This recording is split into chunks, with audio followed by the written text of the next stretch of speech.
the Useless News. Useless News. Right here on the Big Dumb Fun Show. Venkman reporting. Hey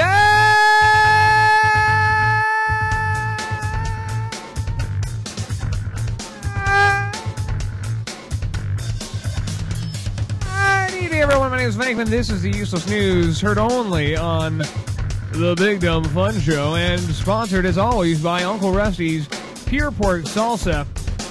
A couple of good stories I got tonight, plus one that I talked about last week that I want to get to. Last week we couldn't do the Useless News because of technical difficulties that Gnurk was having. Did you get that cleared up, by the way? Okay, good. Sounds like it. In Geneva, and that's in Switzerland, a Swiss village has found a drastic way to compel dog owners, to pay their pets' annual tax. They have a dog tax over there. Do we have a dog tax? I don't even know if we have a dog tax. I don't think I paid tax on my dog. But don't you have to have a collar with a license on it? Ah, you do. You do have to have like your shots and everything updated on your dog. So I guess there is kind of like a dog tax in the States. It's not too stupid. How much for the schnauzer? If you don't pay your dog's annual tax, the dog will then be killed. In a town where the population is 2,245 humans, 280 dogs, plans to put Fido on notice if its owner doesn't pay the annual $50 tax. This is a final notice. Local official Pierre-Alain Nemetz says the move is a part of an effort to reclaim hundreds of thousands of dollars in unpaid taxes. He says a law from 1904 allows the village to kill the dogs if its owner does not pay the canine charge. In 1904, they knew this was going to be a problem. It wasn't a problem. They just... Pow! I mean, how are you going to get them to pay the tax? He told the Associated Press on Monday that authorities have received... We're going to have to break your paws. Authorities have received death threats since news of the plan got out. Quote, it's not about mass execution of dogs, Nemetz said. It's meant to be to put pressure on people who do not cooperate. So it's not about us killing all these dogs, even though if they don't pay, that is what we'll do. Maybe Obama should really go to this if you don't participate in their nationwide health care and be like, oh, okay, you know what? Totally optional. You don't have to buy insurance. We'll shoot you in the head. And on a deeper note, when it said that authorities have received death threats since news of the plan got out, you can't do that anymore, especially since this smiling dude on the smoking gun. Have you seen this yet, Gnurk? No, what's the mugshot of the smiling dude, the dude that shot that congresswoman in the head? He has a mugshot that's been released. He's just got a big ass ass-eating grin. People want to just hit him in the head with a baseball bat, but we'll talk about that a little bit later in the show. A New York University professor has had a camera implanted in the back of his head. And he says he did it for art. Excuse me, sir. I'm from the Geneva Police Department tax agency. I was curious if you'd pay your taxes on that horse, or if you'd had any intentions of paying any taxes on your horse that you got. No? No? Well, here's what I'm going to have to do. Give me just one moment. Where's the horse? And good day to you, sir. New York professor and artist Wafa Billah had a camera surgically implanted into his head for an art project called The Third Eye. Good thing he had it planted in his head. Yeah, you remember the last art project, The Brown Eye. That did not go over well at all. Plan was really just crap. Commissioned for the December 30th opening of the Mataf Arab Museum of Modern Art in Qatar, which is where we're going to have the World Cup here in a couple of years, right? The images captured will be broadcast to the museum.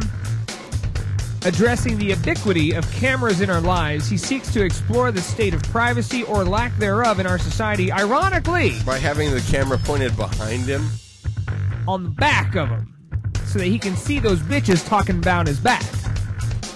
Ironically, despite the project's aim Due to outrage over the issue of his students' privacy, he will be required to wear a lens cap on when he's on campus. Why did he have to have it implanted in the back of his head? Couldn't he have just made it like a ball cap he turned around? Yeah, just put it on the back of a ball cap. Why do you have to have it implanted in the back of your head? It's so much more meat. It's art. It's an art project. I'm making a statement. The camera will remain in place during for a year. It will remain in place for a year. Is Kelly here today? Is Kelly? I'm sorry, I'm unwrapping my camera. Oh.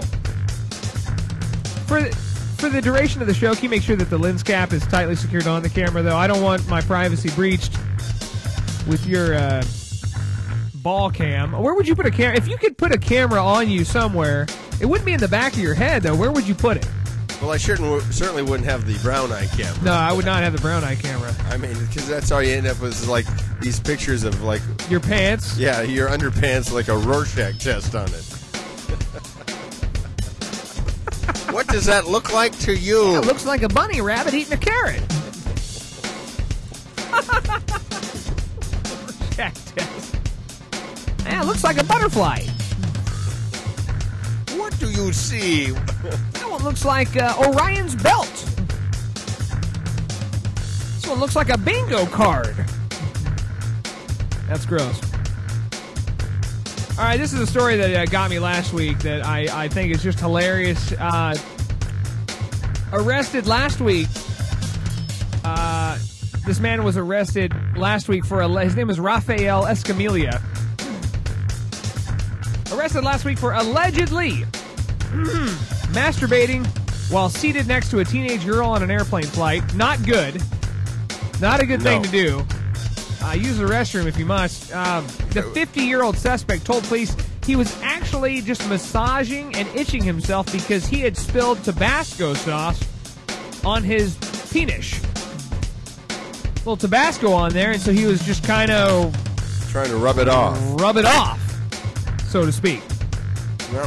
His unique explanation for his alleged incident is contained in the police report detailing the December 26th incident on a SkyWest airline from Salt Lake City to Idaho. Do you think he was using Louisiana or Cholula? It looks like normal Louisiana hot sauce. The girl, a high school cheerleader who just turned 17, told cops that she was seated directly next to him and had chatted briefly with him at the trip's takeoff.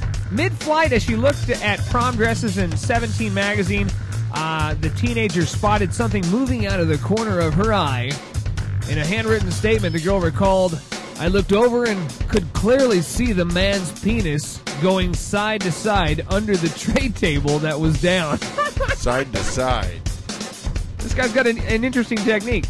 She added that one hand on his laptop, which was atop the tray table, and the other under the tray table, and the guy is pictured above. He's got a cool little grin on him. After waiting about 2 to 3 minutes, the girl who was traveling alone on the flight got up to go to the bathroom, and then she sat next to another woman and totally ratted him out. What, do you believe the story or not? Why wouldn't it be true? My name is Venkman. That's the Useless News tonight on the Big Dumb Fun Show. Submit your own crap to the show by shooting me an email. uselessnews@bigdumbfunshow.com or looking us up on Facebook. Just type in Useless News. I think we have a very special presentation coming up later in the show. Not only do we have Johnny Rocker, but we also have a little bit of an little accordion play going on. I'm through with living in trailers with my pushy mom. I'm only 9 and she makes me put makeup on. So I'll grant her wish and I won't stop till I'm on TV. So tell me what you want. I want a brand new nose and a cleft in my chin, and some breast implants all the night I put in, and a teacup poodle that I'm always carrying with me. Yeah, so what you need? I need a good producer, cause you know I can't sing, and a lawyer who can get me out of anything. Gonna